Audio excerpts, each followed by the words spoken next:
최진실 씨의 딸 최준희 양이 외할머니로부터 상습적인 학대 그리고 차별을 당했다. 전화를 했더니 분명히 전화를 받더라고요. 이거 어떻게 된 거냐 그랬더니 갑질 논란 연예계에서도 피해갈 수는 없을 것 같은데요. 소속사 대표를 따라서 절도 다니기도 했고 만약에 또 탈퇴할 경우에 수억 원의 위약금. 갑질을 하는 스타들도 A 양 같은 경우에는 이제 해외 촬영 자체가 좀 협찬을 당연시하는 그런 협찬극이라는 거. 무명해요. 갑질. 아 그래요?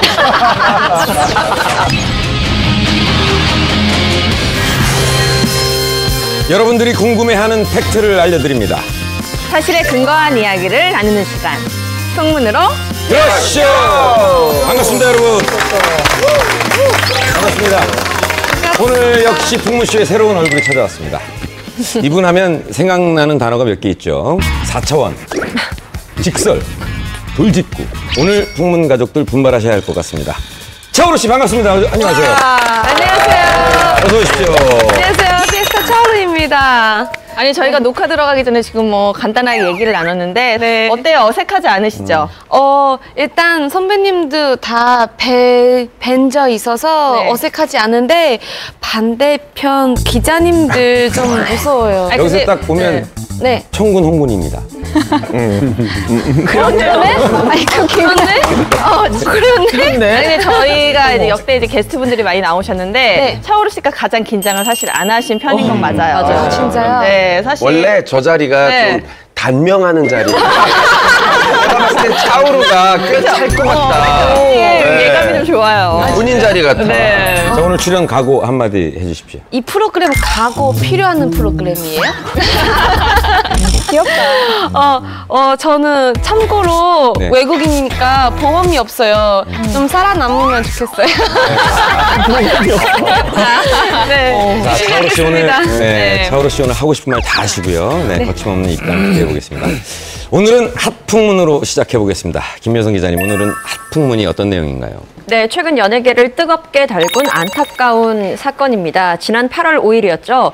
고 최진실 씨의 딸 최준희 양이 자신의 SNS에 오랜 기간 동안 외할머니로부터 상습적인 학대 그리고 차별을 당했다라면서 자신의 SNS에 글을 올렸어요. 논란이 됐는데요. 그 내용을 좀 자세하게 살펴보면 엄마인 최진실 씨가 세상을 떠난 후에 외할머니의 학대와 차별 그리고 감시로 인한 우울증이 계속해서 있었고 극단적인 선택을 시도할 정도로 그 정도가 심각했다라고 알리면서 이 사실을 알리지 못하고 죽는다면 너무 억울할 것 같다. 살려달라라는 내용의 글이었습니다.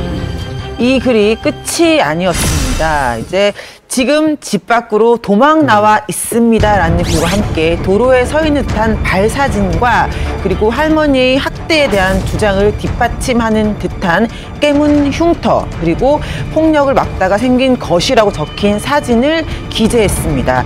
이 밖에도 할머니가 자신을 향해서 폭언을 한다라는 충격적인 내용을 담은 글을 공개했습니다. 2차 폭로 역시 굉장히 충격적이어서 또 한 번 이슈가 됐는데 외할머니가 그 최준희 양을 폐쇄병동에 넣었다는 내용과 그리고 진로에 대해서 심각한 갈등이 있었다는 내용이 있었습니다. 폐쇄병동이 어떤 병동인지 뭐 설명이 좀 가능할까요?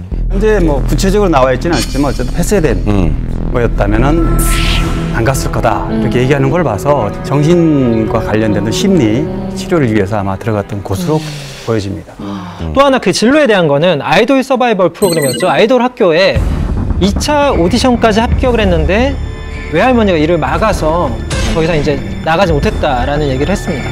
또 K본부의 리얼리티 프로그램을 통해서 외할머니와의 갈등이 더 자세히 나올 것이다 라고 글을 올리면서 또 보탠 말이 엄마와 아빠가 이혼한 원인 외할머니 때문이다 라는 글을 올려서 눈길을 끌었고 논란은 더욱더 증폭됐습니다. 뭐 어쨌든 지금까지 최준희 양의 주장을 쭉 들어봤습니다. 가장 중요한 쟁점은 외할머니가 최준희 양에게 가한 체벌, 훈육이냐 폭력이냐. 사실 이게 경계선을 논하기가 참 어려운 부분이긴 한데 이에 대한 법적인 정확한 기준이 좀 있나요?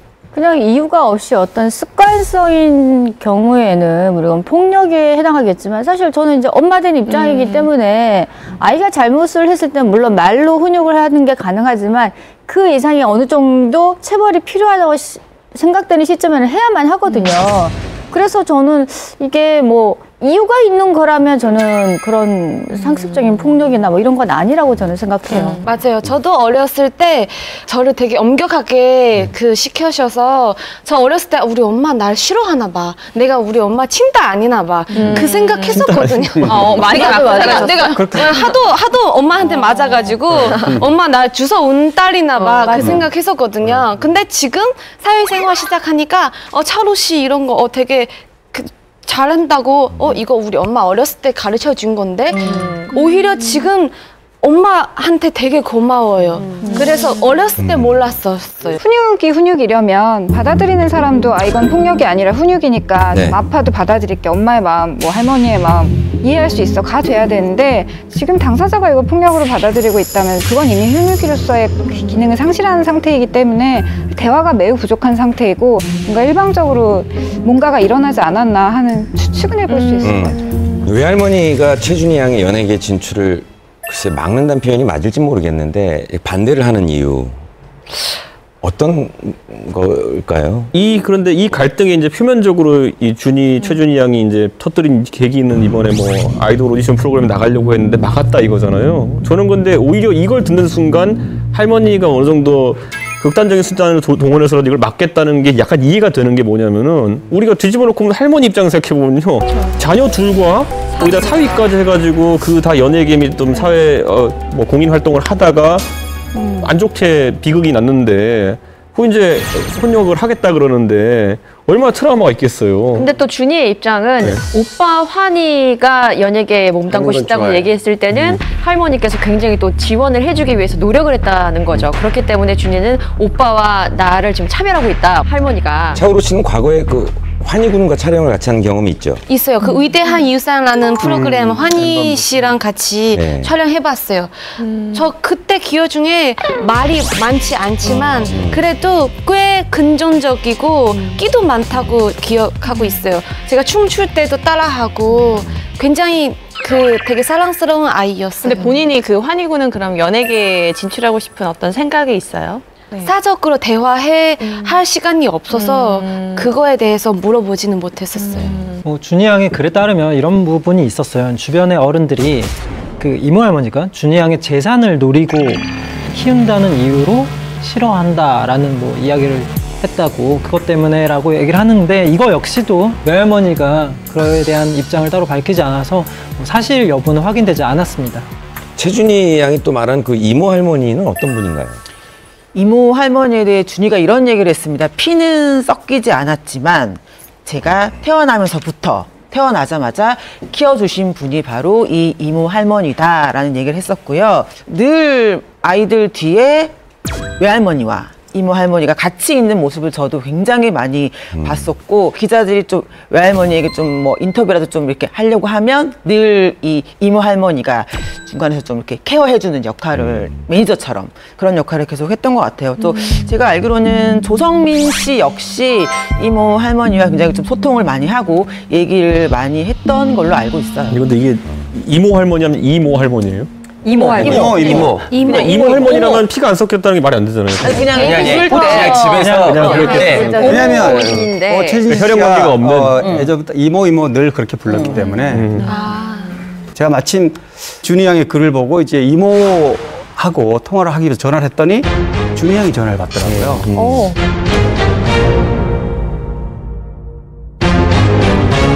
직접 준희 양과 통화를 하신 거네요. 네, 그렇죠. 네. 이모 할머님께 전화를 하려고 했으나 그 전화를 준희 양이 받았다라는 얘기죠. 그렇죠. 그래서 아니 이거 어떻게 된 거냐 그랬더니 그래서 전화를 이제 내용을 주고받게 됐는데 계정이 삭제되고 글이 내린 거는 자기 의지와 저는 상관이 없다. 굉장히 불만 섞이고 굉장히 심리적 불안하고 목소리도 가라앉아 있고 그러더라고요. 근데 어쨌든 이 전화를 이모 할머니 전화를 자기가 쓰고 자기 전화는 이모한테 줬다 그래요.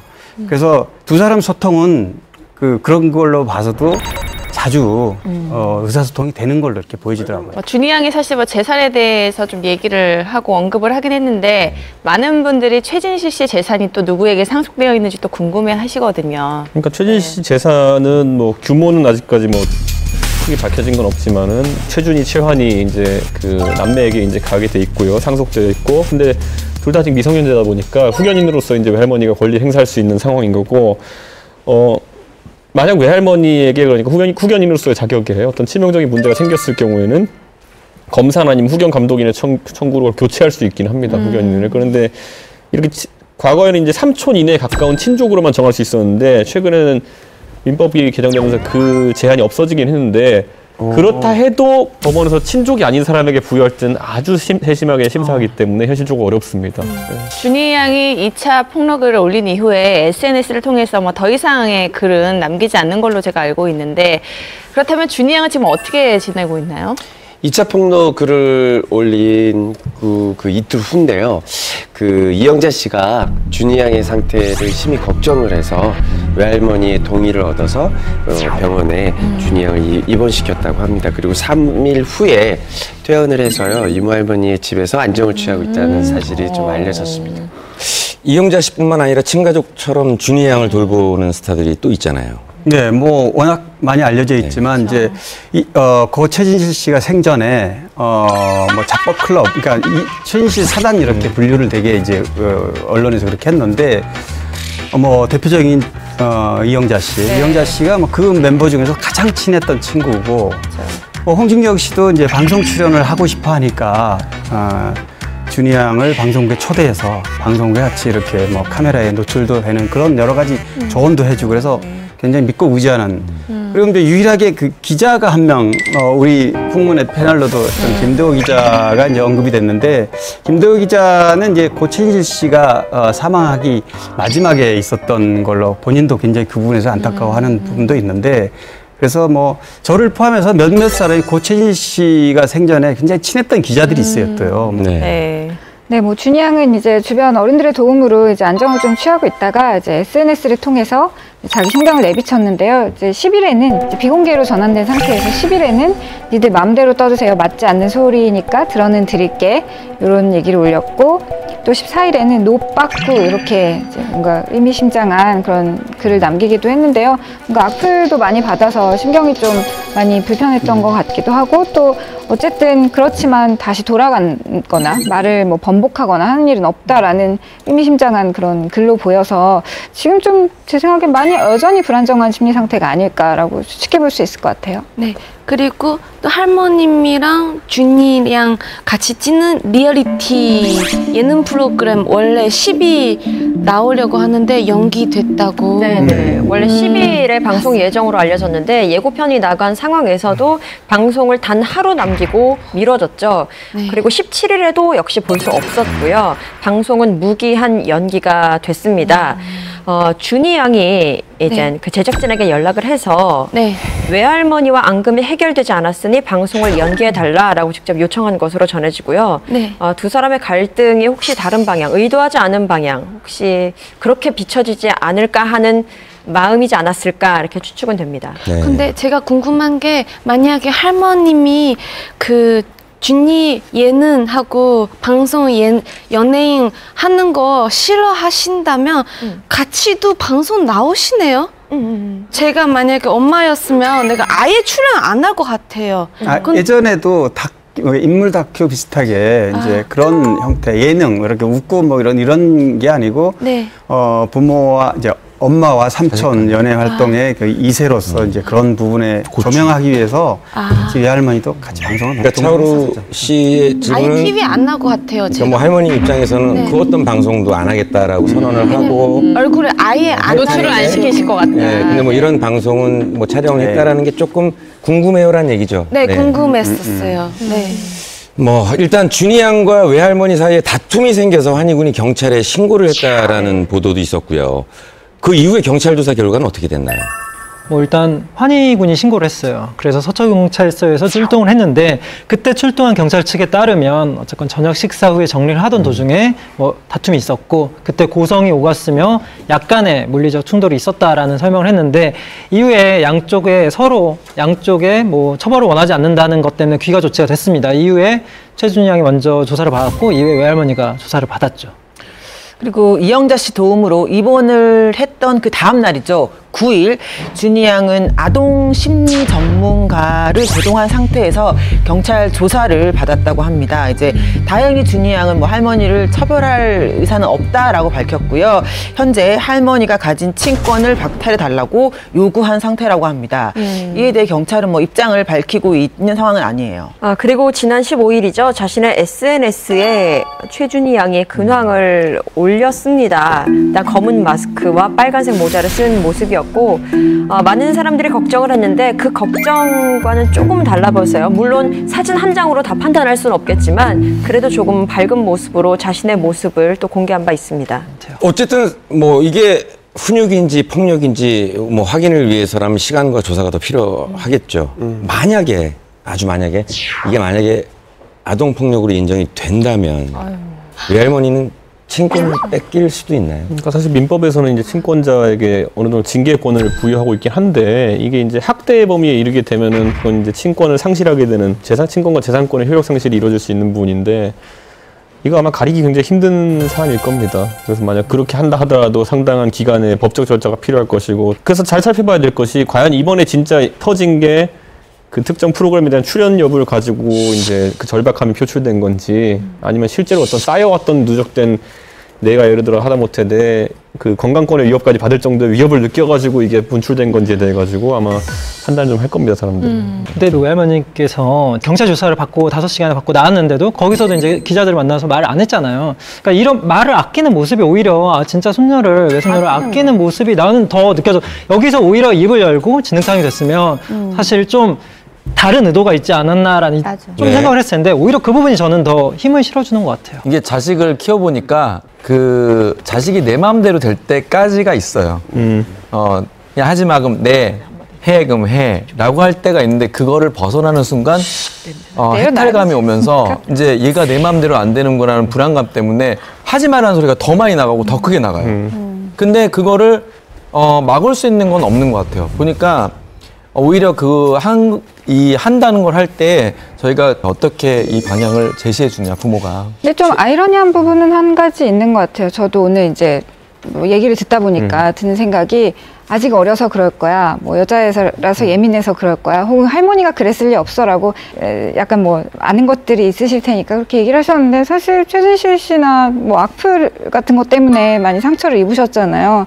대중들이 모든 상황을 사실 알지 못하는 상태에서 또 오가는 이런 많은 이야기들이 어쩌면 또 이 아이에게 또 상처가 될 수도 있을 것 같아서 어떤 사실관계가 다 밝혀지기 전까지는 너무 섣부른 추측이나 우리가 다 알 수 있을 거라는 생각은 조금 접어도 되지 않을까 하는 생각이 들어요. 어쨌든 중요한 사실은 대한민국에서 준이를 제일 사랑하는 사람은 외할머니입니다. 아무래도 손자 손녀를 가장 사랑하겠죠. 그 사랑하는 마음이 준이 입장에 잘못 전달돼서 준이의 또 입장 또한 우리가 받아들이고 그거에 대해서 진짜 지켜봐 줘야 되는 부디 두 사람이 깊은 대화를 나눠서 갈등을 원만하게 해결하길 바라는 마음입니다.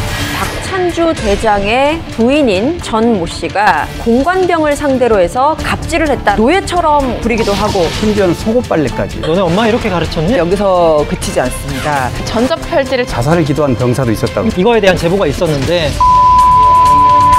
아들 같아서 그랬다. 아니, 만약에 내 아들이 이랬다면 난 진짜 쳐들어왔을 것 같아.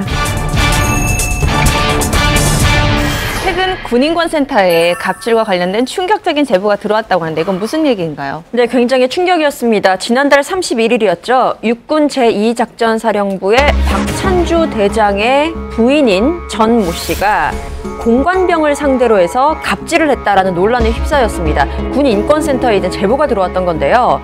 지난해 3월부터 올해 초까지 사령관 가족들에게 갑질을 당했다라는 내용인데요. 일단 뭐 노예처럼 공관병을 부리기도 하고 인권을 침해하고 또 장병들의 표준 일가와는 상관없는 허드렛 일을 시켰다라는 내용이었습니다. 차오루 씨는 혹시 갑질이라는 단어에 대해서 알고 계시나요? 대충 알 것 같아요. 센 척하는 거죠. 비슷하죠. 센 척. 근데 중국도 이런 게 많지 않나요? 조금 권력 있고 힘 있는 사람, 돈 있는 사람이 그렇지 않은 사람을 굉장히 막 이렇게 하는 부리는 거. 부리는 거? 어디 가도 이런 거 하는 사람도 있고 개념된 사람은 안 하죠. 근데 개념이 없는 사람들이 하는 거잖아요. 개념 가지고 있는 사람 당연히 안 하고 약간 조금 철 없는 사람은 조금 잘 되면 머리 커져가지고 그렇게 할 수도 있다고. 그래서 그런 거는 막아야 된다고 생각해요. 너무 정확한 얘기예요. 이건 아프리카 어디 부족에 가도 있을 거야. 맞아요. 소 가진 사람이 갑질하는 거. 뭐 그런 거 있죠. 뭐 사람 사는데. 네, 그렇다면 공감병들이 당했다고 주장하는 갑질의 내용 어떤 것이 있을까요? 일단은 근무 환경 우리가 이제 가장 쉽게 볼 수 있는 건데 일단 뭐 군대 문화는 밤 10시에 취침, 새벽 6시 기상인데 이제 박찬주 대장이 새벽 6시 기도하는 시간부터 공감병은 깨 있어서 뭐 그때부터 일과가 시작이 되는 거겠죠.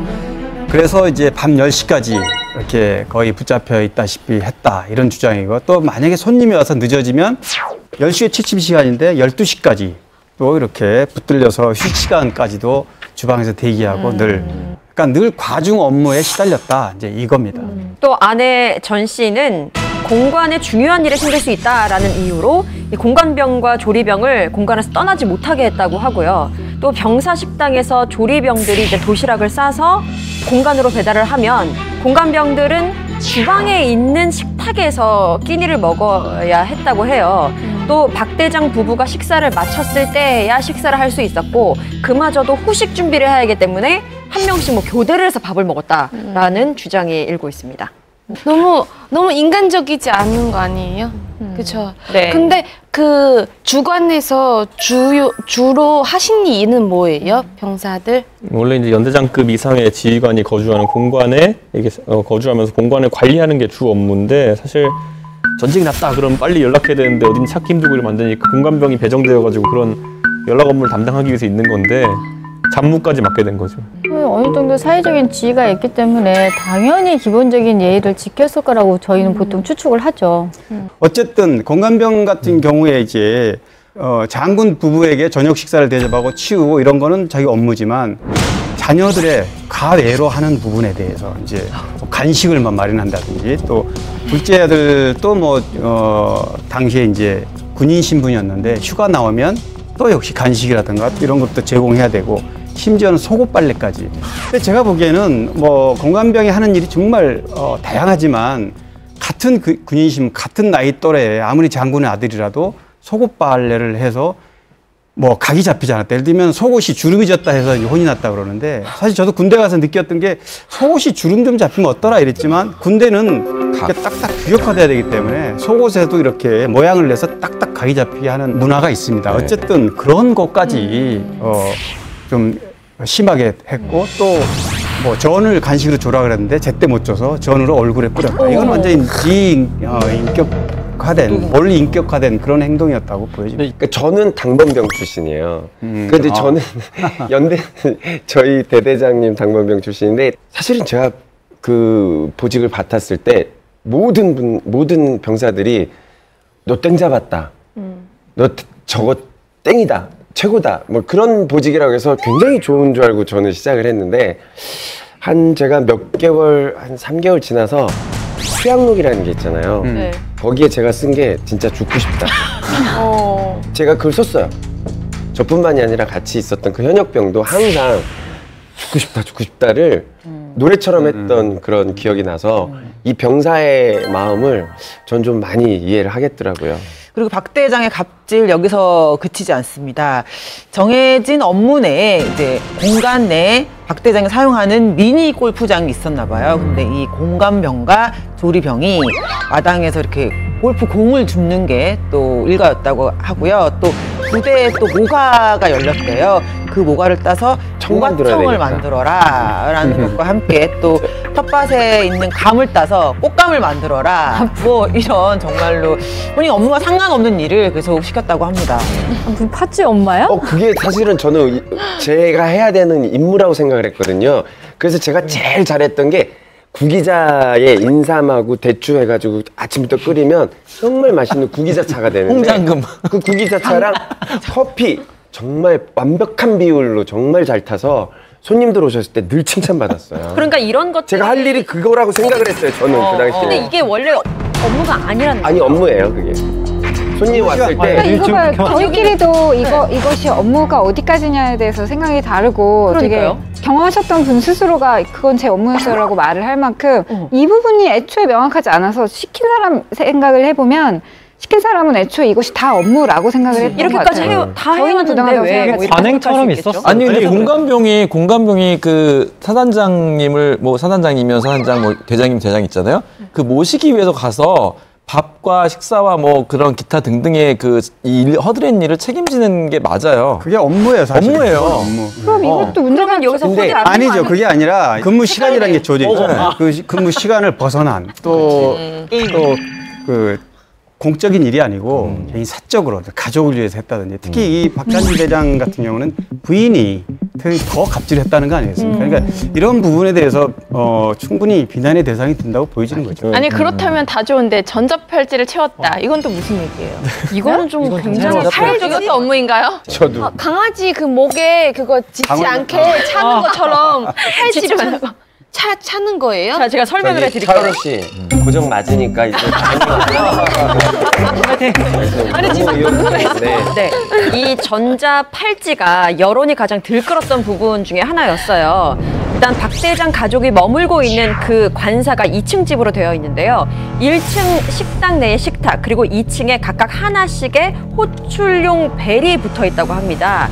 그리고 공관병에게는 손목시계 형태의 호출벨을 착용하고 있도록 한 거죠. 그래서 그 호출벨을 1층이든 2층이든 누르면은 그 신호가 팔찌에 가는 겁니다. 그 신호를 받고 공관병들이 달려가는 거죠. 달려갔는데 물떠오라 시키고 이런저런 허드렛 일을 시켰다라는 것이 이제 핵심이고요. 또 늦게 오거나 전자팔찌 충전이 좀 덜 돼가지고 신호를 제대로 못 받았을 경우에는 느려 터진 군뱅이 한 번만 더 늦으면 영창에 보내겠다라는 폭언을 했다고 하고요. 또 2층으로 뛰어 올라가지 않았다면서 다시 내려갔다 올라오라고. 공감병과 조리병에 따르면 수시로 그 폭언을 일삼아서 분노 조절 장애가 의심될 정도였다고 합니다. 그 조리병이 이렇게 미나리를 다듬고 있었대요. 근데 박 대장의 아내분이 칼을 뺏어서 도마에 쾅쾅 치면서 너는 제대로 하는 게 아무것도 없다라고 소리를 치면서 칼을 좀 이렇게 허공에 휘두르면서 고함을 지르는 이런 황당한 행동도 했다고 합니다. 근데 본인도 아들 가진 분은 어떻게 그럴 수가 있을까요? 뭐 또 다른 사례가 또 있나요? 또 뭐 이런 거죠. 먹다 남은 과일을 버리면 음식을 아끼지 못한다고 뭐라고 하고 그다음에 그걸 내오면 남은 음식 먹으라고 했다고 또 뭐라고 하고 또 뭐 조리를 했는데 마음에 안 들어요. 그러면 너 휴가 나가면 너네 엄마가 이렇게 해주니? 너네 엄마가 이렇게 가르쳤니? 하면서 사실은 이제 가족 욕은 이제 하지 않는 게 불문율이잖아요. 그런 것까지 서슴지 않았다고 하니까 인격적인 모욕을 당한 거죠.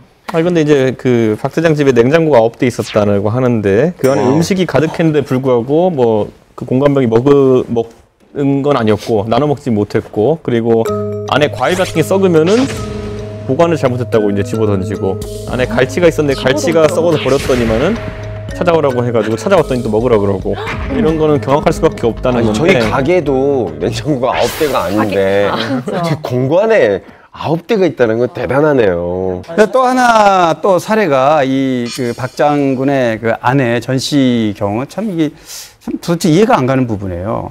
그 이제 하도 시달려서 자살을 기도한 병사도 있었다고 그러는데 뭐냐면은 이제 창고에서 물품 보관 창고에서 뭔가를 찾아오라고 시켰는데 이 공관병이 가서 찾았더니 수시간 동안 찾아도 찾지를 못한 겁니다.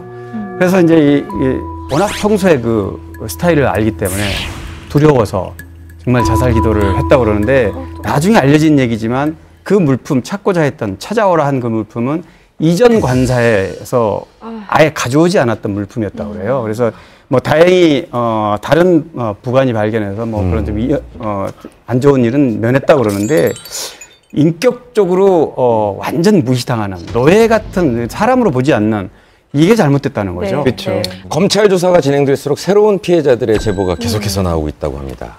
네, 그래서 뭐 이제 군인권센터가 밝힌 내용에 따르면은 2013년부터거든요. 그때부터 갑질 당했다고 주장하는 피해자가 이제 30명 가까이 된다고 하니까 뭐 사실 7군단장 재임 당시 갑질 내용을 살펴보면은 뭐 경계병을 데리고 대부분의 제보 내용이 70평의 텃밭을 관리하는 그런 데 사용했다라는 것이기 때문에 아니 이제 사병들이 이제 뭐 자기가 인격적으로 좀 모욕을 당하는 것 같다 뭐 이런 거를 좀 느꼈으면은 사실 그 상사분들에게 조금 얘기를 했으면 좀 상황이 조금은 좀 편안해질 수도 있지 않았을까요? 이 경우에 따라서는 이거에 대한 제보가 있었는데 결국 이제 얘기를 했대요. 너무 힘들어서 기회가 될 때마다 뭐 소대장이나 중대장이 있을 거 아니에요. 아시겠지만 이제 그런 분들하고 얘기가 통하기도 하니까 그러면 이제 오히려 이제 딴 데로 보내달라 이런 말 할 때마다 뭐 힘내라. 너도 나도 안다. 뭐 좀만 더 파이팅 해라 뭐 이런 느낌으로 위로는 해줬죠. 하지만 이거는 근본적인 해결책이 안 됐고 결국에는 이 이야기에도 문제를 제기할 수 없었던 가장 큰 이유는 결국 박찬주 대장보다 더 위에 사람이 없었던 거죠. 이 위에 직급이. 그러면 아무도 이 문제를 해결해 주지 못해요.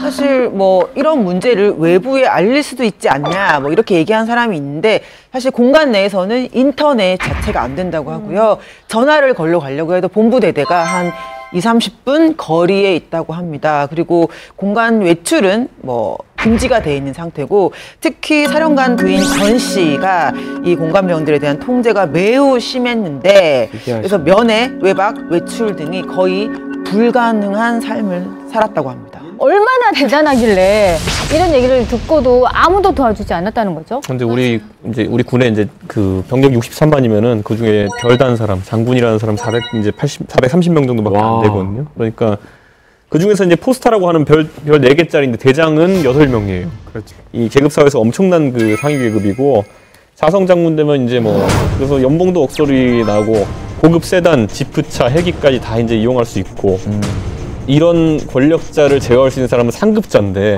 예를 들어 대장이 8명이니까 그 위에는 국방장관밖에 없는 것이고 그 위에는 또 이제 대통령밖에 없는 것이거든요. 그러니까 이 공간병이 만약에 이걸 해결하려고 하면은 대통령의 연줄로 내려오거나 아니면 국방장관의 연줄로 이 사람을 징계해야 되는 건데 어렵다. 이게 불가능하니까 이 사람은 징집병이니까 그냥 차라리 더러도 참고 말지라는 생각으로 버텼지 이게 뭐 위에다가 부조리를 해소해달라고 하기가 되게 어려웠었고 특히 지금은 현실적으로는 뭐가 문제냐면은 군 인사법에 따르면 징계위원회를 열려 그러면은 이 박근혜 대장보다 그 선임인 사람이 3명이 있어야지 그게 열리는데 위에 2명밖에 없어요. 네, 참모총장하고 지금 그 합참의장밖에 없거든요. 그렇기 때문에 징계위 자체가 구성이 될 수가 없기 때문에 뭐 이런 것 때문에 징계 자체가 현실적으로 불가능한 거죠. 네, 어쨌든 근데 지금까지 얘기를 들어보면은 외부와의 연락도 좀 어렵고 근데 어떤 계급 때문에 이런 사실을 좀 얘기하기가 힘들다라고 좀 얘기를 하시는데 그렇다면 어떻게 이 사건이 밝혀지게 됐는지도 궁금하거든요. 네. 굉장히 힘든 과정이었던 것 같더라고요. 일단 가해자를 찾는데 1년 정도가 걸렸다고 합니다. 왜냐하면 군인권센터에 따르면 지난해 한 해 동안 4건의 제보 그리고 올해 1건의 제보가 있었는데 모두 피해자도 익명이고 가해자도 익명이었다는 거죠. 제보가. 그랬는데 이제 상담건을 모아서 이제 추려보니까 가해자가 한 사람인 것 같다라는 추측이 나왔대요. 그래서 또 차남이 군대에 갔다라는 내용을 참고해서 이렇게 보니까 박찬주 대장의 아들이 공군에 입대한 사실을 알게 되고 그래서 이제 가해자를 찾게 된 거죠. 그리고 피해 제보자 중에는 부모님도 있었다고 합니다. 어쨌든 이런 걸 막기 위해서 이제 징계 절차 가능하게 하려고 이제 국회 국방위에서 김병기 민주당 의원이 군서열 3위 이상일지라도 그 3명 조건이 충족 안 되어도 징계위원회 열 수 있게 하자는 이제 박찬주 갑질징계법을 발의를 이제 했는데 사실 이 법의 적용은 박찬주 대장 자체는 못 받을 겁니다. 예, 왜냐하면 입법은 시간이 걸리기 때문에 네, 그렇죠. 아마 그래서 징계가 쉽지는 않다는 거 그래서 다른 절차를 밟아야죠 이제. 이 사건을 보면서 우리 젊은 청춘들이 나라를 지키기 위해서 군대를 간 것이지 가서 노예질을 하려고 간 건 아니지 않습니까? 근데 이게 진짜로 박찬주 대장이 아내의 갑질을, 아내의 이 횡포를 몰랐었을까가 생각이 좀 많이 드는데요. 지금 뭐 현재 조사 중이긴 한데 일단 그 군 검찰에다가 박 대장이 한 얘기는 아내가 해병들한테 한 부당한 대우에 대해서 구체적으로는 알지 못했다. 그런데 이제 일반 알았던 것처럼 이제 답변을 했는데 작년 7월에 그 한민국 전 국방장관이 한번 경고를 했다는 거죠. 그러니까 내부적으로는 그 박 대장의 부인 전 씨의 어떤 행포에 대해서 어느 정도 국방장관이 알 정도 그래서 경고를 했다는 거죠. 그래서 박 대장은 이제 본가가 수도권에 있는데 부인을 본가로 보내서 한 달간 공간에 제2작전사령부로 오지 못하겠다. 어떻게 보면 자숙의 시간을 줬다는 거죠. 그건 뭐 네. 그쪽 박 대장 측의 주장이니까 어느 사건이 나고 정도까지 나서 했는지 온 모르겠어요. 거잖아요. 근데 또 와서도 부대에 다시 들어와 가지고도 한동안은 나름대로 그 공관병들에게 관여하지 못하도록 했다. 이래서 노력을 했다는 입장을 밝힌 적이 있습니다. 어쨌든 한 공간에서 벌어진 일이기 때문에 몰랐다고 말해야 한다고 쳐도 몰랐다는 것 자체도 사실 책임이죠. 매우 책임을 져야 하는 사안이기 때문에 암묵적 동의였거나 아니면 뭐 케어를 충분히 못했던 그런 무능력함이 있다고 말할 수 있지 않을까 싶습니다. 근데 뭐 박 대장이 자신의 부인의 말을 안 듣는다고 그 공감병을 최전방의 GOP로 근무를 보낸다든지 뭐 이랬다고 했다는 걸 밝혀졌으니까 절대 몰랐다고 볼 수는 없거든요. 근데 참 아이러니하게도 그렇게 공감병이 나가잖아요. 그럼 거기는 몸은 힘들지만 어쨌건 스트레스도 덜 받고 자유시간도 있고 이러니까 오히려 거기가 더 행복했다고 하니까 참 안쓰럽네요. 이게 앞으로 좀 바뀔 수 있을까요? 아니면 사실 좀 바꾸기는 어려울까요? 바뀐다고 봐야 돼요. 왜냐하면 저도 뭐 꽤 오래전에 군 생활을 했기 때문에 요즘 군대 생활하는 젊은 친구들 보면 굉장히 군 문화가 민주화됐다. 이런 걸 실제로 눈으로 보이거든요. 네. 오랜 세월 동안 그런 예전에 뭐 군대 그러면 까라면 까고 뭐 예를 들면 아까 무슨 박 대장도 그런 거 했다 그러지만 예전에 병사들끼리도 고참이 그 쫄병한테 2,000원 주고 막걸리 뭐 몇 병 사오라고 그래요. 그리고 남는 돈 거스름돈 가지라 그러는데 돈이 부족해요, 사실. 거스름돈이 아니라. 그럼 알아서 돈을 챙겨가지고 자기 돈 써서 그랬어요. 맞아요. 아니, 이런 말도 안 되는 갑질, 군 문화가 있었죠, 과거에. 아니, 그렇다고 준석 씨가 아까 뭐 좀 전에 좀 얘기를 좀 하셨는데 어떻게 바뀔 수 있을 것 같으세요? 아니면 좀 어려울 것 같으세요? 저는 바뀌기가 좀 뭐 이렇게 이슈화가 된 이상 바뀌긴 하겠지만은 군대 이런 문제 비함적인 게 이거 하나밖에 없는 건 아닐 거 아니에요. 계속 문제 하나씩 나오겠죠. 사실 공감병 문제는 앞으로 이제 대장쯤 간 사람이면 뭐 장군쯤 하는 사람이면은 굉장히 군대에서 정치를 잘해오고 자기 관리 잘해온 사람들이 보통 그렇게 올라가는 거거든요. 그런데 이제 그 자기 관리 항목이 이게 추가되긴 하겠죠. 공감병에 대해서 잘해주기. 그렇기 때문에 이런 건 근절되겠지만은 그 외에 많은 또 부조리가 있다면은 또 해결해 나가야죠. 아니, 차오루 씨, 중국 군대는 어때요? 한국하고 좀 달라요? 군대 다녀보셨어요? 사실 제가 군대 다녀온 여자지만 한국 군대 다녀왔어요. 맞아. 근데 중국 군대는 제가 가본 적 없지만 사실 중국에서도 이런 일이는 없지 않아요. 특히 아시아 사람은 참는 거 몸에 배 있어요. 그거 사실은 뭐 어디까지 선이야 사실 자기도 몰라요. 시키니까 해야지 이런 거 저도 있고 모든 사람도 있으니까 사실 자기부터 뭔가 깨달았고 내가 자기를 보호해야 된다는 생각이 있으면 여러 가지 수단 써서 뭉쳐서 같이 뭐 하면 나중에 바꿀 거라고 생각해요. 네, 사실 뭐 박 대장 부부에게 갑질을 당했다고 주장하는 제보자들이 계속해서 등장을 하고 있습니다. 이 사건 지금 현재 어떻게 진행되고 있나요? 지난 8일이죠. 박 사령관을 이제 불러서 15시간 아주 강도 높게 조사를 했고 공감병에게 골프공을 죽게 한 이런 부분에 대해서는 몇 가지 부분 이를 포함해서 인정한 걸로 알려져 있습니다. 박 대장 조사하기 하루 전날 그 부인 전 씨 역시 조사를 받았습니다. 이제 이 자리에서 기자들이 뭔가 질문을 했을 때 그 전 씨가 이런 얘기를 했습니다. 아들 같아서 그랬다, 미안하다, 뭐 이런 얘기를 해서 사실 뭐 오히려 대중의 화를 키운 해명이지 않을까 싶네요. 보통 이렇게 아들 같아서 딸 같아서 자식 같아서라는 거를 갖다 붙이려면 예를 들어서 뭐 되게 어려운 알바를 하고 있는데 그 그 아이가 너무 안쓰러워서 너무 도와주고 싶어. 그런 행동을 왜 하셨어요? 그럼 우리 아들 같아서 이게 잘 어울리는 거 아닙니까? 네, 어쨌든 박 대장 부부의 갑질이 여기 공론화되면서 이제 박 대장이 전역 지원서를 제출했는데 사실 이 전역 지원서를 제출해서 이제 전역을 하게 되면은 모든 군인으로서 특히 대장까지 갔던 사람으로서의 명예를 다 지킬 수 있고 또 그 나중에 연금 같은 걸 다 받을 수 있는 상황인데 근데 이걸 이례적으로 박 대장의 전역을 연기시켰기 때문에 당분간은 군인의 신분으로 수사를 진행하지 않을까 생각되고요. 이럴 때 이제 약간 다르게 나올 수 있는 게 뭐냐면 지금 대장 전역이잖아요. 지금 나가면요. 보통 이럴 때 안 되면 이제 강등 전역할 수가 있죠. 그래서 뭐 2등병으로 강등부에 전역 이렇게 되면은 연금 다 날아가죠. 그런 거. 대장에서 2등병까지 추락할 수 있어요. 우리 군에서는 사례가 드물긴 한데 보통 이제 불명예 제대하는 케이스 중에 당등 전역하는 사례가 실제로 많죠. 사실 요즘 갑질이라는 단어가 좀 흔했나 싶을 정도로 주변에서 굉장히 뭐 뉴스나 이런 주변에서 많이 듣고 있잖아요. 올해만 해도 뭐 누구누구의 갑질이라는 단어가 사실 인터넷 검색 순위에 심심치 않게 올라오고 있는데요. 저희가 또 뭐 그동안 생각나는 갑질 사건 뭐 어떤 게 있을까요? 아들, 딸을 넘어서 손녀딸 같아서라는 핑계도 있습니다. 네. 손녀딸 같아서 성추행을 했다고 하는데요. 한 국회의원은 골프장 캐디를 성추행한 혐의에 대해서 이렇게 결백을 증명합니다. 손녀 같고 딸 같아서 귀엽다는 수준에서 터치한 것이다. 손가락 끝으로 가슴 한번 툭 찔렀다. 이런 말도 안 되는 표현을 했어요. 결국 징역 6개월에 집행유예 1년, 그리고 40시간의 성폭력 치료 강의 수강을 선고받았습니다. 이런 논란을 만들었으니까 그에 응당한 저는 대가를 받아야 된다고 생각해요. 그래서 반드시 잘못에 대한 것은 처벌을 받았으면 좋겠어요. 요즘 가장 대표적인 게 프랜차이즈 갑질이 아닌가 싶은데요. 일단 뭐 본사의 비용 증가를 더 이상 이제 참지 못하고 일부 가맹점주들이 이 프랜차이즈를 탈퇴했단 말이에요. 그래서 이제 피자 가게를 똑같이 차렸는데 거기에다 가까운 데다 직영점을 내서 결국에는 사람의 목숨까지 빼앗았던 미스터 피자가 있고요.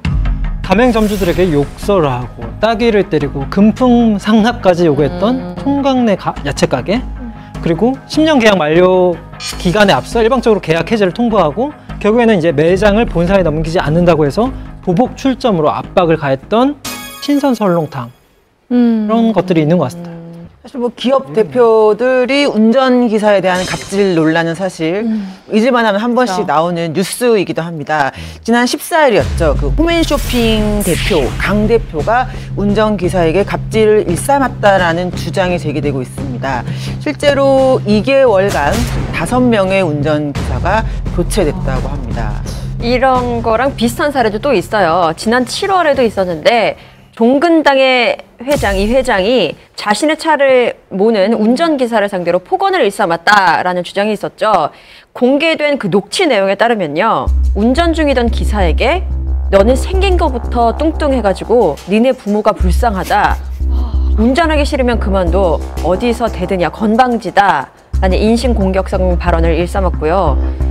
또 이 때문에 차량을 운전했던 기사는 2달간 스트레스 때문에 몸무게가 7kg 이상 빠지기도 했고 또 극심한 두통에 시달리면서 하루에 2알 정도의 약을 꼭 먹었어야 했다고 합니다. 정말 인격을 모독하는 그런 사례인데 몽고식품 같은 경우는 그 김모 회장이죠. 허벅지와 정강이를 이렇게 상습적으로 폭행을 해서 그때 문제가 됐었는데 사실 이런 일이 발생하면은 이제 뭐 불매운동 이런 게 벌어져서 또 이 뭐 굉장히 직접적으로 그 기업에도 타격을 받을 수밖에 없는데요. 당시에 그 공개 사과문을 올렸음에도 거의 8개월 동안 그 불매운동 등으로 해서 그 매출이 반토막 날 정도로 엄청난 피해도 또 입었습니다. 예, 현대 B&G 스틸의 정일선 사장도 3년 동안 운전기사가 61명 이렇게 바뀌었거든요. 그런데 이게 A4 용지 140장에 달하는 매뉴얼을 만들어가지고 이 매뉴얼대로 안 하면은 폭행, 그리고 또 뭐 벌금도 벌점도 매겨가지고 감봉도 하고 뭐 경위서 쓰게 만들고, 그러니까 이런 그 기업 오너들과의 그 운전기사 간의 갑을관계, 특히 뭐 그런 갑질이라는 거는 뭐 재벌들의 삐뚤어진 과거의 뭐 구시대적인 그런 어떤 리더십과 기업 문화에 대한 어떤 그런 오해가 있었던 것이 아닌가. 그래서 이건 좀 고쳐야 되죠, 이거는. 저도 많이 이제 목격하는 게 뭐냐면 국회의원 중에 이제 성격이 약간 좀 모난 분들이 있어요. 제가 봐도 모난 분들 같은 경우에는 그 비서진이 맨날 바뀌어요. 그래서 제가 아는 모 의원 같은 경우에는 4년 동안 이제 국회의원 사무실에 9명 정도 직원을 쓸 수 있는데 그 퇴직자 모임이 카톡방이 있는데 지금 60명이 넘어간 걸로 알고 있어요. 퇴직자 모임. 네, 그 퇴직자 모임. 그 모임에 이제 얘기를 기자들한테 얘기 들어보면은 저 사람이 어느 선거만 이제 나가봐라 우리가 다 폭로하겠다 뭐 이러고 이렇게 하고 있는 사람도 있고, 반대로 이제 보면은 비서진이 오래 가는 사람도 있어요. 국회의원 보좌관은 뭐냐면은 급수는 있거든요. 뭐 9급, 뭐 5급, 6급 이렇게 4급 이렇게 다 급수는 있어가지고 그 급수가 올라가지 않으면 연봉이 안 오르는 구조예요. 그런데도 같이 이제 국회의원이랑 같이 속된 말 생사를 같이 하겠다고 할 정도로 정서를 붙는 분도 있고, 안 그러면 계속 이제 자르는 사람들은 4년 동안 60명 만들고 이러는 거죠. 뭐 서류상에 갑, 뭐 을, 뭐 이렇게 계산적으로 이렇게 쓰는 게 아니라 저희 주변을 봐도 이렇게 갑질이 되게 흔한 것 같아요. 예전에 그 백화점에서 모녀와 주차위원 사이에 일어난 그 사건이 있었잖아요. 다들 그거 혹시 기억하세요? 네. 기억이 나네요. 이제. 그죠. 사실 주차 관료는 우리라고 항상 규정하고 있는 건 아니잖아요. 우리도 그들에게 서비스를 받는 입장이긴 하지만 사람들이 잘못된 인식을 갖고 있는 게 고객은 왕이다 막 이런 걸 갖다가 너무 머릿속에 담고 있는 것 같아요. 어쩔 때 직원들 잘 못한 거 없는데 손님 위해서 계속 직원들한테 혼나요. 그런 거 볼 때마다 안타깝다고 생각해요. 중국에서도 이런 일이 있어요. 그런 말이 자체가 있어요. 사장님 하는 말인데 우리 직원 잘못하면 저희가 사과해 드릴게요. 하지만 손님 잘못하면 저희 그런 손님 필요 없다고 아예 그렇게 말씀하시는 사장님이 있더라고요. 우리나라에도 그런 팻말이 붙어 있는 곳이 종종 있더라고요. 근데 그게 인터넷에서야 야 사장님 멋있다 이러지 동네에서는 굉장히 욕을 먹어요. 현실적으로 떨어져. 네, 문 닫아야 돼. 그러니까 그렇게 못합니다. 근데 이게 뭐 운전기사와 뭐 재벌, 뭐 군대 일부의 장관들의 문제 이렇게 볼 수만도 없는 것이 이렇게 모두들 이런 행동들을 자기보다 낮은 사람이 하고 내가 좀 더 우월해라고 느끼는 순간 하는 걸 보면 그냥 좀 낙담이 되기도 하고요. 우리는 왜 여기까지밖에 오지 못했을까 그런 생각도 드는데 이런 모습들이 또 보이는 것이 또 이제 아파트, 뭐 집단주의가 많이 이렇게 보여지는 그런 곳이 또 아파트잖아요. 그래서 경비원들 이제 에어컨 쓰는 문제 때문에 쓰지 마라 뭐 이렇게 이제 붙여놓은 그런 아파트가 서울에 있다고 하는데요. 이런 게 붙어 있다고 해요. 냉방 장치는 28도 이상일 때만 켠다. 그리고 선풍기랑 병행 사용은 금지한다. 이를 지키지 않을 경우 1차 주의, 2차 경고, 3차 퇴직 뭐 이렇게 해서 선풍기랑 에어컨이랑 같이 틀었다가 2번 이상 걸리면 퇴직이 되는 거니까. 경비실에 경비실에 그런 문제가 아마 이제 에어컨 밑에 붙어 있었겠죠.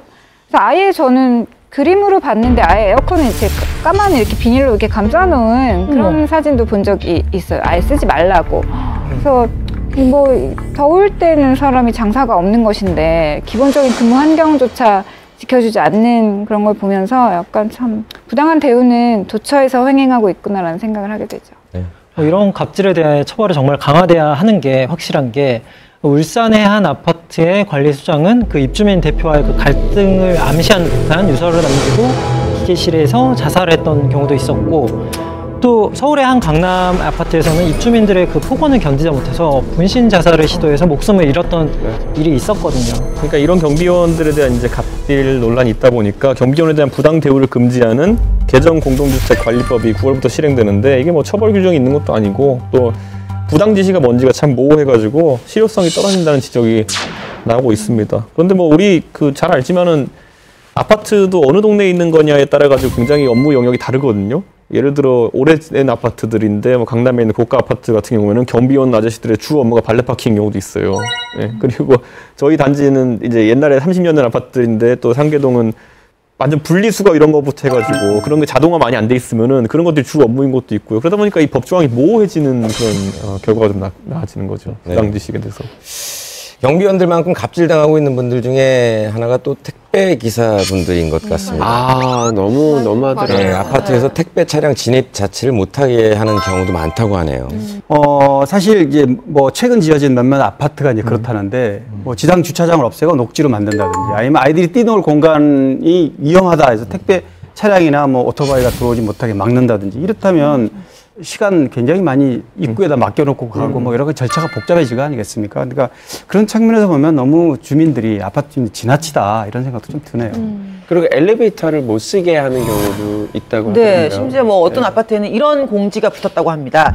당 아파트에 출입하는 택배기사나 배달원들로 인해 승강기 고장 및 전기료 발생 문제에 대한 민원이 발생하고 있습니다. 엘리베이터를 사용하지 말아주세요 라는 공지가 붙어 있어서 뭐 신문, 우유 등을 배달하는 분들도 엘리베이터를 이용하지 말라 뭐 이런 공지가 붙어 있다고 합니다.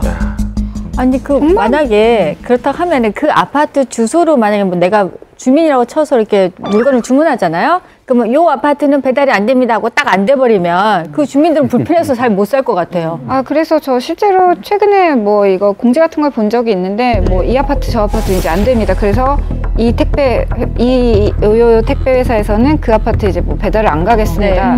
이렇게 붙어 있는 뭔가를 봤어요. 그리고 저도 이제 뭐 새 아파트 살고 있어서 요즘 생긴 새 아파트들은 다 무이상의 차가 못 다니고 근데 지하주차장 들어가는 입구를 보면 택배 차량 출입 금지라고 또 돼 있는 거예요. 그래서 이거 그럼 택배 기사님들은 어디다가 그 입구에다 대고 카트를 가지고 이제 일일이 다 방문을 해야 되는 상황이 되는 건데 사실 애초에 누가 불렀는가를 생각해 보면 입주민이 원해서 택배 기사님들이 온 것이기 때문에 정말 들어오지 못하게 하길 원한다면 아파트 입구까지 본인들이 실시간으로 나와야 되는 거죠. 그런데 이게 그 사실 서울을 포함한 수도권에서 택배 차량 못 들어가게 하는 아파트가 100곳이 넘는다고 이제 하는데 그렇게 많아요? 이 얘기는 다른 아파트들이 더 이제 이런 행렬에 동참할 수 있다라는 얘기인데 택배가 이제 물량이 엄청난 게 2015년에만 8억 1,600만 상자가 이제 배달이 됐는데 국민 1인당 연간 32회 이상의 택배를 이용한 셈인데 저희 동네는 그래서 이제 최근에 하는 새로운 시도가 뭐냐면은 그 아파트 노인정까지 다 갖다 줘요.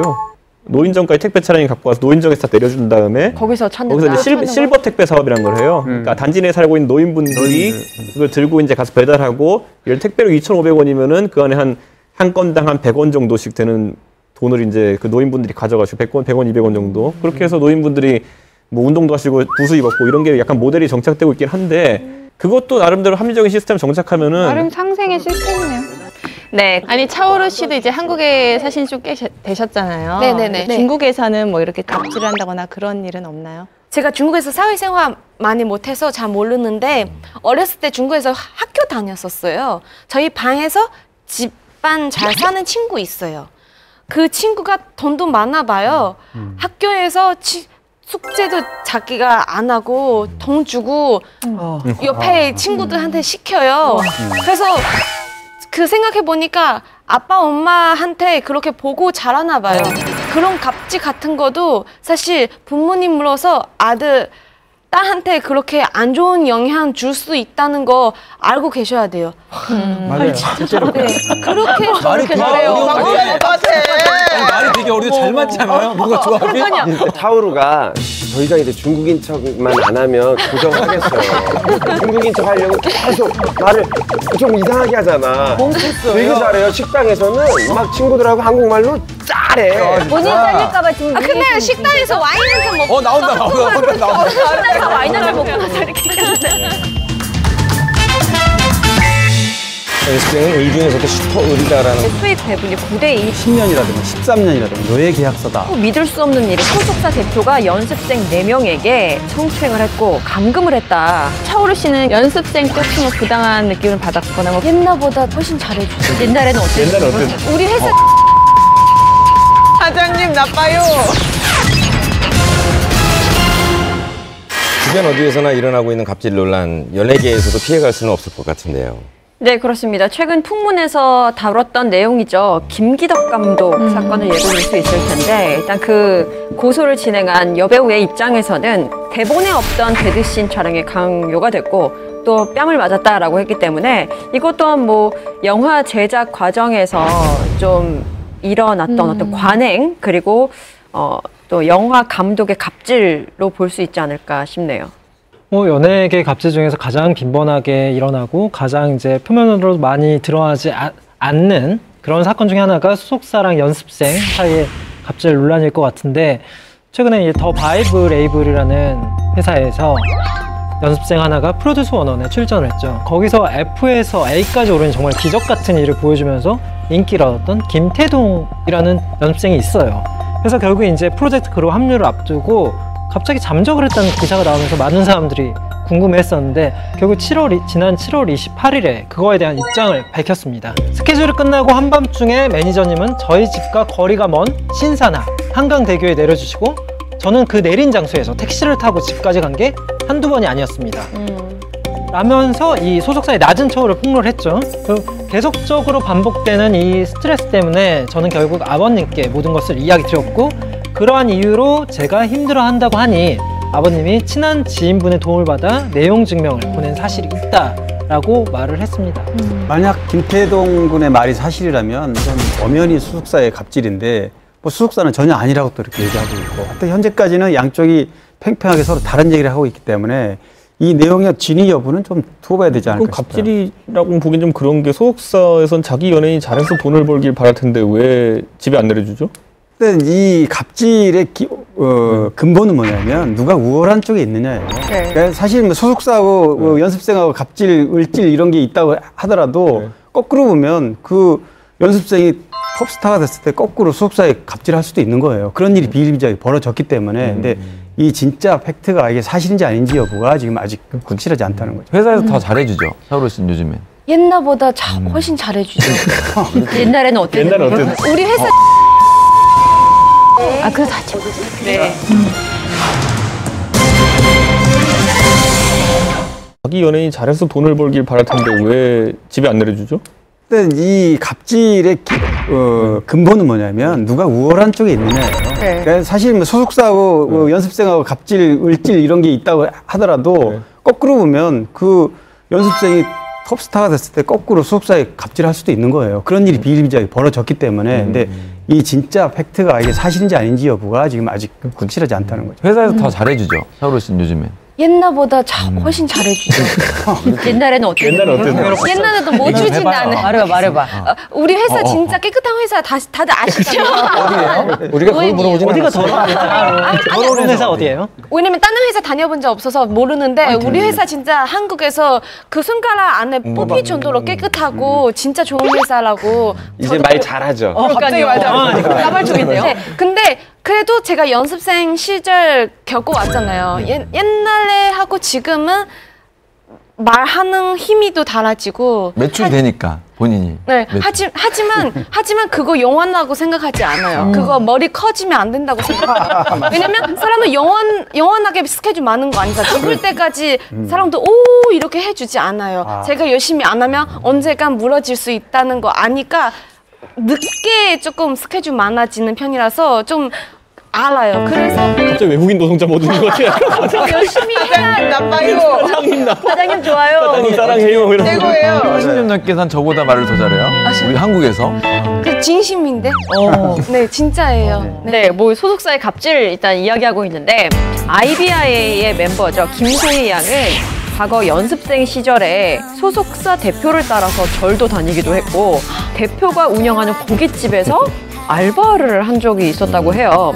또 과거 소속사의 그 실장님은 자신을 여자로 봤다라고 하면서 스케줄이 있으면은 조수석에 태워서, 그러니까 옆자리에 태워서 그렇게 가기도 했고 심지어는 결혼하자고까지 이야기를 해서 당황을 했는데 워낙 또 그 어린 나이이기도 하고 실장님이라는 이유 때문에 뭐라고 반박조차 하지 못하고 그냥 참고만 있다가 결국 그 소속사를 나왔다라고 자신의 경험을 털어놓기도 했습니다.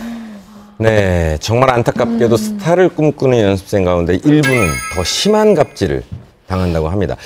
그래서 연습생은 을 중에서도 슈퍼 을이다라는 말이 나왔다고 하는데요. 최근 이러한 논란이 재점화된 사건이 있었죠. 네, 그렇습니다. 또 믿을 수 없는 일이 벌어진 건데요. 지난 15일이었죠. 연습생을 감금하고 성폭행한 연예기획사 대표가 구속됐다라는 보도가 있었습니다. 이 기획사 대표는 2015년에 10대 연습생의 가슴을 만지면서 성추행을 했고 유사성교를 강요하고 또 성폭행까지 한 혐의를 받고 있는데요. 여기에 또 휴대전화까지 빼앗아서 감금을 했다라는 사실이 또 알려지면서 충격을 안겼습니다. 또 검찰 조사 결과 밝혀진 내용은 피해자가 무려 5명에 이르렀다고 해요. 근데 이 사건은 지금 2015년에 발생한 일이라고 지금 되어 있는데 지금 왜 이제서야 보도가 됐을까요?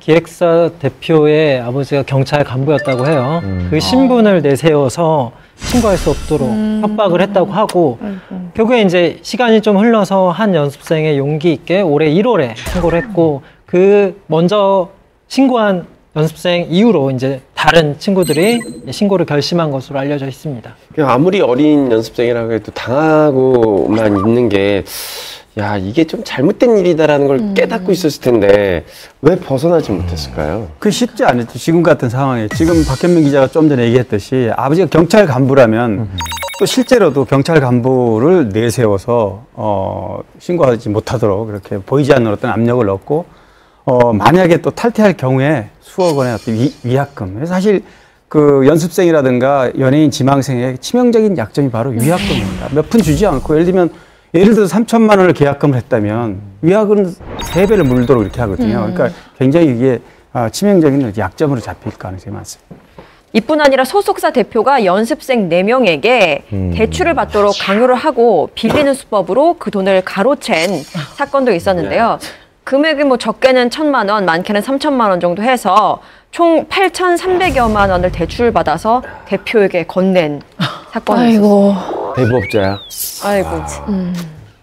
이런 연습생들의 권익을 보호하기 위해서 공정거래위원회가 칼을 빼들었다고 합니다. 지난 3월에 공정거래위원회가 대한민국을 대표하는 자산총액 120억 이상의 이제 8개 엔터테인먼트사를 대상으로 해서 연습생과 어떤 계약서인지 심사를 했는데 거기서 이제 그 결과 보니까 연습생들의 계약 해지에 따른 위약금을 과도하게 책정해 놓은 것도 있었고, 그리고 전속계약 체결 의무 조항, 유예기간이 없는 그런 전속계약을 또 시정하기로 했다. 그랬는데 이것도 뭐 이게 현실적이냐에 대해서는 찬반 여론이 있죠. 근데 그래도 좀 유명하고 잘 나가는 엔터테인먼트들을 대상으로 했는데도 그런 게 이제 발각됐다는 거잖아요. 그러니까 되게 이름이 알려져 있지 않고 뭐 되게 작은 군소기획사 같은 경우는 정말 어떤 처우가 있을지 조금 되게 좀 걱정스러운 부분이네요. 정말 가능성 있는 어린 친구들이 많았는데 제 주변에도 이렇게 계약식을 잘못해가지고 정말 힘들게 하다가 나이도 먹고 포기하게 되고 하는 경우를 너무 종종 봐서. 가수 쪽은 제가 사실 잘 몰라서 그러는데 연습생 시절에도 저희 한국 사회에서 계약금을 주고받나요? 연습생 때 계약금 주는 경우는 없고요. 네. 이게 하나의 매뉴얼이라고 생각하셔야 될 게 절대 가수가 되기 위해서 연습을 하고 가수가 되는 기간 동안에 가수가 되기 위한 당사자는 돈을 단 1원도 쓰지 않습니다. 회사가 다 쓰게 돼 있습니다. 이후에 연예인과 회사가 나누는 형태의 계약이에요. 그렇기 때문에 지출이라는 걸 항상 기록화해야 되기 때문에 이제 그 기록 때문에 싸우는 거죠. 이거는 내가 모르는 기록이다. 이거는 네가 몰라도 우리는 이건 지출이다. 이런 것 때문에 사실은 이제 싸우는데 그런 게 논란이 없으려면 이 연습생 본인도 이제 인정하에 이건 지출이 맞다라고 해서 사인이 된 부분들에 한해서 만약에 연습생으로서 연습을 하다가 다른 회사로 가게 될 때는 연습생 과정에서 지출한 지출 금액을 지불하고 다른 회사로 가라는 회사도 있고 그 지출한 금액의 3배를 물고 다른 회사를 가라고 하는 경우도 있고 저는 가수가 하기 싫습니다라고 했을 때 그때는 연습생 때 지출했던 지출금을 반환하지 않습니다.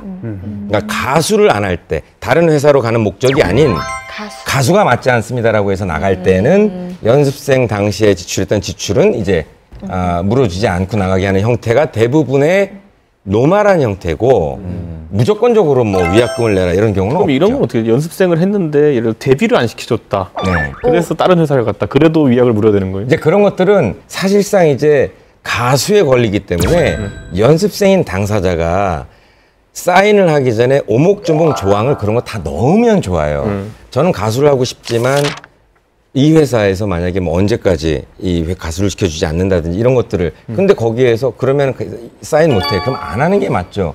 문제는 사인을 하고 나서 문제가 생겼을 때는 항상 이제 논란이 되는 거예요. 맞아요. 나도 맞죠. 그럴 때는 내 팔자다. 그때 내가 사인하는 건 내가 책임져야 된다고 생각해요. 근데 요즘은 사실은 좀 이런 일이 많이 없다라고 얘기를 들었는데 어쨌든 저는 제작을 안 하니까 잘 모르겠습니다. 그쪽 업계의 일을.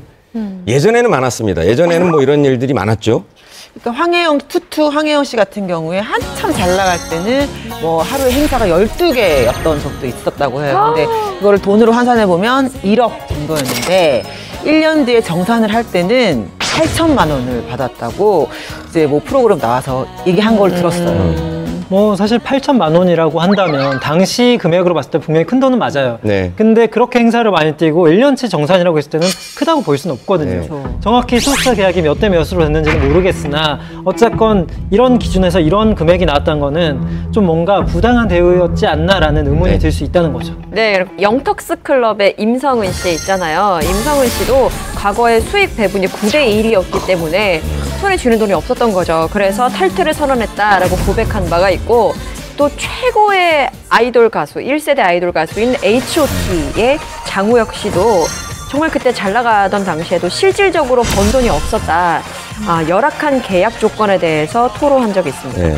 제가 아는 가수는 이렇게 계약을 굉장히 길게 했었는데 중간에 이제 어떻게 해서 이제 나왔는데 다들 왜 나가냐, 왜 그걸 버리냐 막 이랬었거든요. 근데 나중에 얘기를 들어보니까 그 몇 년 동안 벌었던 정산을 받았던 돈보다 혼자 나와서 1년 동안 번 돈이 더 많이 벌었다고 얘기를 하더라고요. 네. 그 정도로 좀 열악한 환경이 있었다고 얘기하더라고요. 동방신기의 멤버였던 윤재중, 박유천, 김준수 이렇게는 사실은 그때 SM 엔터테인먼트와 전속계약 효력 부존재 분쟁을 벌였어요. 그때가 당시가 13년 계약에 대한 약간 그거에 대한 걸 해소한다는 내용이 있었고 활동에 대해서 정당한 대우를 요구한다라는 내용이 있었는데 이때부터 이 노예계약이라는 단어가 이제 많이 대중들에게 알려지기도 했죠.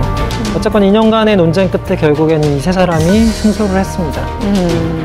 노예계약 얘기가 언급이 된 거는 이제 뭐 지금은 표준 계약서 뭐 그런 게 좀 권유사항으로 지금 있지만 특히 아이돌을 키우는 그 대형 수습사 같은 경우는 아주 수년간 뭐 심지어 언어 교육, 춤과 노래는 물론이고 뭐 언어까지 해외 그 일어라든가 뭐 중국어를 가르치는 이런 방식으로 투자를 많이 하기 때문에 계약 기간 7년 가지고는 도저히 답이 나오지 않습니다. 그래서 뭐 10년이라든가 13년이라든가 그 이상의 계약서를 한 경우가 종종 있었습니다, 과거에. 그래서 그걸 두고 이제 노예 계약서다. 사실 계약 기간만 보면 충분히 그렇게 볼 수 있는 부분인데요. 그리고 또 수익 배분도 일정액 투자한 금액이 나오기 전까지는 상당 부분이 가수보다는 소속사가 갖고 있는 그런 불공정한 계약이다. 그래서 그런 논란이 좀 많이 있었죠. 그럼 표준 계약서의 내용에는 구체적인 어떤 내용이 좀 있어요? 가장 핵심적인 게 이제 최초 전속 계약 기간을 7년으로 하자라는 게 이제 표준 계약서의 내용인데 사실 2조 2항을 보면은 갑은 그러니까 소속사는 자기의 재능과 실력을 최대한 발휘할 수 있도록 매니지먼트 권한을 행사하고 갑의 매니지먼트 권한 범위 내에서의 연예 활동과 관련해서 을의 사생활 보장 그리고 을의 인격권이 대내외적으로 침해되지 않도록 노력한다라는 이런 규정이 명시돼 있어가지고 사실 스타들의 인권을 지키는데 또 그리고 노예계약이 안 되도록 하는 제도적 장치가 마련됐다라고 볼 수 있을 것 같습니다. 뭐 요즘에 그 다들 보면 7년 만기하고 거의 해체를 많이 하잖아요. 뭐 보시면 뭐 원더걸스, 21, 미스에이, 시크릿, 포미닛, 카라, 레인보우까지 뭐 되게 많은 걸그룹들이 얼마 전에 시스타까지 이제 다 해체를 했는데 7년이 딱 표준 계약서의 마무리 단계잖아요. 그러니까 그때 다 해체를 하는 이유가 사실 아까도 뭐 홍석천 씨가 얘기한 것처럼 7년 동안 번 돈이 내가 1년 한 거보다 못 벌 때가 있었다라고 하는 게 그 1년 할 때 혼자서 버는 게 더 많다 보니까 아무래도 이제 걸그룹, 뭐 그룹, 뭐 보이그룹 이런 것들이 7년이 제일 왕성한 활동을 할 수 있는 공간이기 때문에 그 다음부터는 본인들의 개인 수익도 그렇고 여러 가지 면에 있어서 훨씬 더 나은 그 뭐 기회들이 펼쳐지기 때문에 사실 스타들의 인권은 그래서 많이 높아졌지만 또 그걸 바라보는 팬들의 시각은 조금 더 아쉬움을 남기기도 하죠. 저는 이 생각을 하는 게 뭐냐면 이렇게 요거 이외에 그러면은 좀 표준 계약서보다 더 낮게 만약에 스타들의 환경 개선하려면은 자기 예명이나 그룹명도 같이 들고 움직일 수 있게 하는 게 참 중요할 것 같거든요. 그러면 예를 들어 우리가 이렇게 그룹을 만들어서 3명이서 10개 그룹을 만들어서 3명이서 못 만들어요. 그런 상상 하지 마. 이렇게 그룹에 계약을 해줄 엔터가 없어요. 우리끼리 할게요. 우리가 이렇게 해서 우리 셋이 그렇다 치고 풍문 브라더스라고 만들었어요. 야, 내가 왜 브라더스야? 당신 빠지고 그렇게 해서 이제 네가 센터야. 그래, 그럼 안 조용해. 우리가 7년 동안 열심히 해가지고 이 브랜드를 띄웠는데 나중에 이제 다른 회사로 넘어갈 때 우리가 풍문 브라더스라는 이름을 못 들고 가는 거잖아요. 그쪽에서 들고 갈 수가 없어요. 그게 가장 큰 문제잖아요. 우리가 보통 보면은 이게 셋이 같이 있지 않으면 그 이름이 없으면 사실 의미가 없는 건데 그러면 나중에도 7년 뒤에도 이 이름을 지키기 위해서는 똑같은 데랑 계약해야 되는 거잖아요. 그래서 저는 네, 뭐 이렇게 생각하시면 돼요. 그 가수와 배우는 다릅니다. 가수는 전적으로 0부터 100까지 다 모든 걸 제작사가 만들어냅니다. 예. 단 하나의 어떤 작은 거서부터 큰 것까지 제작사가 다 만들어내요. 그렇기 때문에 각자 이름이나 이런 거 모든 걸 비용을 다 춤도 그렇고 모든 걸 다 모든 걸. 예. 그러니까 한마디로 뭐 이거를 만약에 못하겠다고 하면 그 회사랑 절대 일을 할 수 없어요. 이건 어떻게 돼요? 예를 들어 그러면 혼자 있는 사람이 예를 들어 아이유가 가가지고 회사 옮기면 아이유 이름 쓸 수 있어요? 그 상표권을 누가 갖고 있느냐에 따라 다르고 어떤 식으로 헤어졌느냐에 따라 달라요. 신화 같은 경우가 그러니까 그 상표권을 어떤 분이 가지고 계셨잖아요. 소송을 했죠. 그래서 결국엔 그 소송으로 그 이름을 가지고 와서 쓴 거죠. 그럼 자기 연예인 이름은 괜찮아요? 예를 들면 차오루는 너 이름이야? 그건 예전부터? 예, 제가 한국에 오자마자 대학교 다닐 때 차오루였어요. 자기가 지은 거야? 네, 저 장나라 아버님 지어주셨어요. 그럼 네. 자기 건 장나라 아버님한테 추석 때마다 뭐 가서 인사 좀 드리고. 그럼 되죠. 아니 그러면 이번에 비스트 네. 경우는 어떻게 되는 거죠? 이름을 못 썼죠. 하이라이트라는 이름. 그래서 하이라이트로 똑같은 사람들인데 그러니까 저는 그 조항에 대해서도 어떻게 뭔가 좀 가수들이나 아니면 그러니까 공연자들이 그걸 권한을 가져야 된다 생각하는 게 그거 없이는 제 생각에는 사실상 또 다음 계약에 손해 볼 수밖에 없는 구조가 계속 아까 될 것 말했던 같아요. 이상민 씨가 말했던 계약을 할 때 그런 조건까지 얘기를 해야 되는데 사실상 그런데 그걸 어떻게 넣어요? 초반에 약자 할 수가 입장에서 없죠. 아까 데뷔할 때 정해야 되는 건데. 그러니까 약간- 그래서 말씀드리는 게 가수라는 직업은 만약에 혼자 본인의 생각이 제조부터 만드는 것부터 모든 게 자기의 창작으로 하고 싶다라고 하면 그렇게 아예 아티스트로 처음서부터 계속 개발을 시켜 나가면서 본인이 만들어 나가는 게 맞고요. 네. 정말 어렸을 때 정말 난 춤이 좋고 노래가 좋고 난 이거 하고 싶어요라는 마음으로 어떤 큰 회사에 들어가서 그 시스템에 정확하게 교육을 받아가면서 가수가 됐다면 그 모든 가수로서의 권리는 그 회사가 갖는 게 맞아요. 예. 그 회사가 가지고 있는 그 시스템을 가격으로 따질 수는 없지만 그 회사는 그 한 길을 걷기 위해서 우리가 뭐 따질 수 없는 그 많은 무한한 노력을 갖고 있는 그 시스템 안으로 들어왔기 때문에 그 시스템이 주인이 되는 건 맞아요. 단 그게 싫으면 절대 그 회사랑 안 하면 돼요. 맞아요. 안 하면 됩니다. 반대로 본인의 인기를 앞세워서 갑질을 하는 스타들도 있었다고 하죠. 네, 지난번 폭문에서도 전해드렸었는데요. 서인영 씨 이야기입니다. 방송 촬영 중에, 그러니까 두바이에서 촬영이 있었죠. 근데 그때 빡빡한 스케줄, 또 소통이 잘 안 된다라는 불만을 이젠 좀 과격하게 제작진에게 폭언을 통해서 표현을 한 영상이 한번 공개가 된 적이 있습니다. 소속사 측에서는 사과를 했어요. 하지만 소속사를 통한 성의 없는 사과다. 사과까지 갑질이냐라는 비난을 또 면치 못했고요. 또 그때 당시에 이제 제작진들 중에서 한 명이 폭로를 한 내용이었던 걸로 기억을 하는데 그때 서인영 씨가 이제 촬영 전마다 스케줄 변경을 요구하기도 하고 또 촬영에 있던 당일에는 그 문을 또 열어주지 않아서 그 숙소 밖에서 이제 많은 스태프들이 그냥 기다릴 수밖에 없었다라는 상황을 전하면서 방송 스태프들을 향한 갑질이 있었다라고 또 폭로가 있었죠. 그 스타 갑질하면 이제 스폰을 당연시하는, 협찬을 당연시하는 그런 그 시각이 굉장히 자칫 잘못한 비난을 받기 마련인데 대표적인 경우가 그 팝핀 현준이 LA 공연 때문에 LA 가는 중에 이제 항공에 비행을 탑승했는데 그게 협찬이었던 겁니다. 그 비행 티켓이. 근데 SNS에다가 기왕이면 비즈니스를 주지.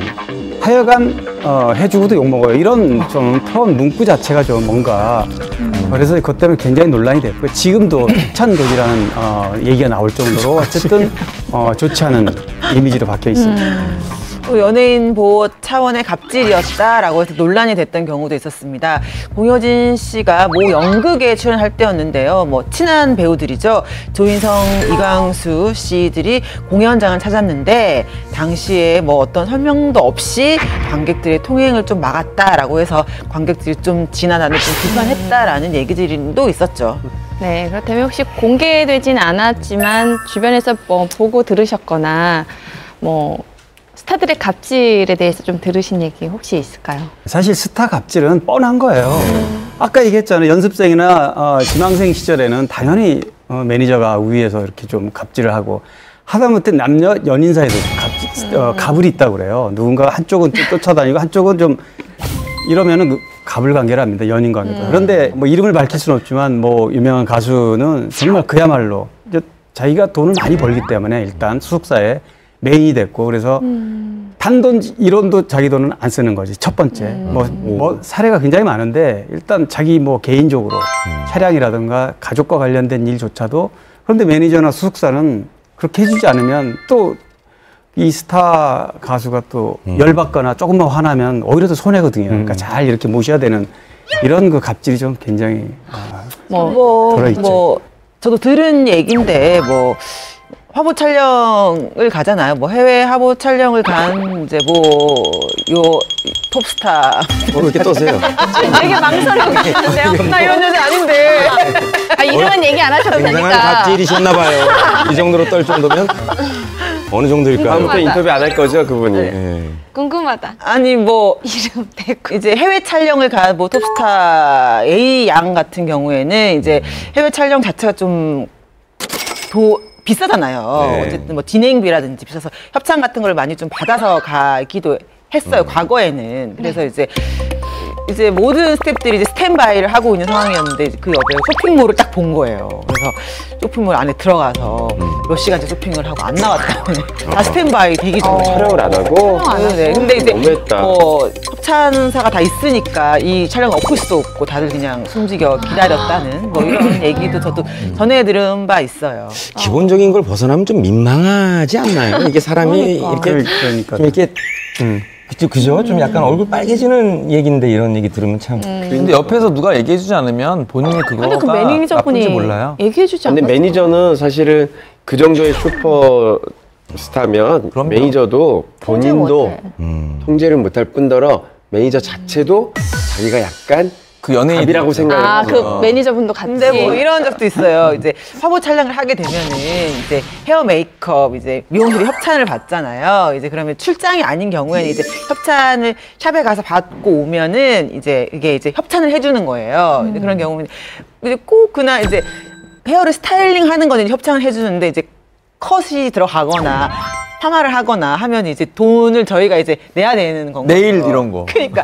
어떤 여자 연예인 한 분은 화보 찍는 그날 꼭 그렇게 네일 하시더라고요. 그리고 막 이렇게 애랑 같이 찍으면 꼭 그날 이렇게 애 컷 시키더라고요. 내가 그날 커트 했다. 아니야. 알았어요? 이제. 그날 머리 잘랐어요? 아니 나는 안 잘랐는데 우리 둘째랑 같이 갔는데 둘째 머리가 너무 쭈뼛쭈뼛해서 그 디자인 아니야. 나 아니야? 미안해 사과할게. 사실 저도 뭐 한 20 몇 년째 활동하니까 그 스타로 돼서 만난 스타가 있고요. 네. 스타가 돼서 스타이기 전에 만났는데 스타가 되는 애들의 이 과정이 틀려요. 내 자체가 갑과 을일도 될 수 있고 갑도 될 수 있는 경우들이 있는 것 같아요. 핑클은 스타가 돼서 만났어요. 네. 그러니까 그 친구들은 각자 집 가서 다 의상 쿠폰 받고 오빠 이렇게 만들어 저렇게 만들어 그게 익숙화돼 있는 그 상황이었다면 이건 좀 뭐 제가 갑질을 했던 경우도 있었던 때는 제가 이제 신인들 이렇게 할 때 너 이거 입어 그럼 무조건 해. 뭐 형 이거 좀 이상 오빠 이거 아니야 그거 이렇게 입어야 돼 너가 이상한 거야 이렇게 할 때가 있었는데 그 친구들이 스타가 되면 갑자기 제가 이제 바뀌는 거죠. 근데 이제 신하 같은 경우에는 스타가 되기 전에 만나서 같이 뭐 친분도 나누고 이랬던 사이 또 남자들이니까 이제 에릭이 불새라는 드라마로 빵 떴었어요. 근데 그 전까지는 항상 말이 없고 주는 대로 입는 친구가 에릭 씨였는데 이제 불새하면서 막 바로바로 또 이러니까 같이 다니는 스텝 친구가 전화 와서 실장님 에릭 오빠가 그 옷이 좀 구겨졌다고. 야 내가 갈게 가가지고 에릭 형 이거 옷이 좀 구겨지고 좀 잘 해줘야 될 것 같아. 그래 아 얘 애들이 이렇게 구겼네. 그래 아 얘 애들이 이렇게 구겼네. 그래서 갑자기 데려줄게. 제가 바로 을이 돼버리면 약간 뭐라고 하지 않았는데 괜히 제가 약간 더 잘해줄 것 같은 그런. 예. 근데 김우리 씨가 일을 한 지 굉장히 오래되셔가지고 센스가 굉장히 뛰어나요. 그래서 이렇게 눈치로 딱 뭐가 좀 연예인들이 뭐가 마음에 안 들어 할 것 같다 그러면 지금 좋아하고 있어. 눈치가 빨라가지고. 그게 일이죠 뭐 사실은. 네. 눈치까지 살펴야 돼요. 눈치가 진짜 빨라요. 그래서 상황이 좀 안 좋다 그러면 뭐 피하든지 아니면 동생을 뭐 다시 데려다 놓는지 그런 게 굉장히 뛰어나가지고. 안 받아. 동생한테 갑질 아니야? 그러니까. 근데 또 연예인분들 중에 또 그런 분들도 있어요. 남한테는 못하는데 자기 스텝한테 조금 갑질하시는 분들도 있거든요. 그래서 제가 아는 연예인분들은 그렇게 매니저를 때리세요. 때려요? 때려요? 그런 분들이 이렇게 운전하는데 뒤에서 계속 발로 차고 지난 사람도 있어요. 발로는 안 그건 인성이 개판인 건데. 네, 근데 간혹가다 그런 경우가 있더라고요. 진짜 있더라고요. 스트레스를 굉장히 많이 받겠죠. 그런데 또 그런 바깥에 잘 모르는 사람들한테 감정을 표현하는 게 서투르다 보니까 이 차 안에 들어오거나 아니면 그 대기실에서 자기 스태프들이랑만 있을 때 뭔가 그 억눌린 감정이 표출이 되는 그래서 뭘 던진다든지 이런 경우가 있어서 매니저가 그냥 차키만 놔두고 그다음부터 출근 안 하는 이런 경우. 근데 그거 들었는데 그거 스타들 다 연습생 겪고 힘들고 그리고 잘 되는 거잖아요. 옛날에 연습생 때 잘 되지 않을 때 당할 때 굉장히 많아요. 근데 당하고 나서 기억하다가 나중에 잘 돼서 일부러 사고 친 분도 있다고 들었어요. 그냥 복수하는 식으로 그렇게까지 안 하고 싶어도 옛날에 내가 당한 거 있어서 그렇게 하게 되는 것도 있다고 들었어요. 이런 거죠.